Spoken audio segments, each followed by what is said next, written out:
nandito, sinama ka. The reason why you are here because you have a purpose. May papagawa sa'yo si Lord. Pwede ngayon, hindi mo ba alam. But on the next day, next season, baka ikaw na yung nag-lead ng team. Diba?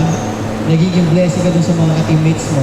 So the goal is not just for us to be here para maglaro at mag-enjoy, but the goal is for us to glorify the Lord in everything that we do. At paano yung purpose na binigay niya sa'yo kung bakit ka nandito, yun yung kailangan natin pray, kailangan natin gawin. And we need to live kung ano yung vision ng World Club na to. And yun na, hindi lang mag-stay as a member, but all of us here are leaders. We are created to be the head, not the tail.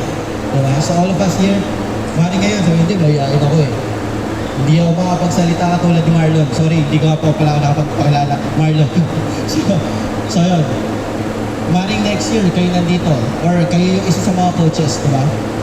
So, yun. Let us all aim na hindi lang ako member. You need to be also the head, the leader. Because all of us here are leaders. So yun lang, sige. Pray ulit tayo. Lord, thank you for that word na binigay niyo sa amin, Lord God. Truly, Lord God, we have a purpose.